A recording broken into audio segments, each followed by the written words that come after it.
एक समय की बात है। एक छोटे से गांव में हरियाली से भरे खेतों के बीच मिट्टी के घरों में लोग खुशहाल जीवन जीते थे।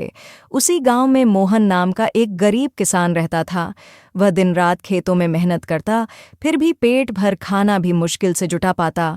उसकी आंखों में हमेशा एक ही सवाल तैरता, और ज्यादा कैसे मिले। एक दिन जब वह अपने गन्ने के खेत में काम कर रहा था, उसकी नज़र एक अजीब से गन्ने पर पड़ी। वह बाकी सब गन्नों से अलग था, मोटा, लंबा, और उसमें से हल्की सी सुनहरी रोशनी निकल रही थी। जैसे ही मोहन ने उसे छूने की कोशिश की, वह गन्ना खुद बोल पड़ा, अगर तू मुझे नहीं काटेगा और हर रोज मुझे पानी देगा तो मैं हर दिन सोना दूंगा। मोहन की आंखें चमक उठीं। उसने तुरंत वादा किया, नहीं नहीं, मैं तुम्हें कभी नहीं काटूंगा, बस सोना देता रहना। अब रोज मोहन उस गन्ने को पानी देने लगा। पहले दिन कुछ नहीं हुआ, दूसरे दिन भी नहीं, लेकिन तीसरे दिन उस गन्ने से सुनहरी बूंदें टपकने लगीं, और वे बूंदें सोना थीं। मोहन खुशी से उछल पड़ा, मैं तो अब अमीर बन गया। कुछ ही हफ्तों में मोहन की दुनिया बदल गई। वह अच्छे कपड़े पहनने लगा, उसके घर में सोने की थैलियां भर गईं। गांव वाले हैरान थे, अरे ये अचानक इतना अमीर कैसे बन गया। लेकिन मोहन किसी को कुछ नहीं बताता, बस मुस्कुराता और अपना सोना गिनता।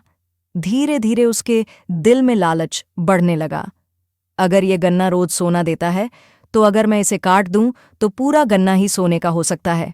उसने सोच लिया, अब इसे काटना ही होगा।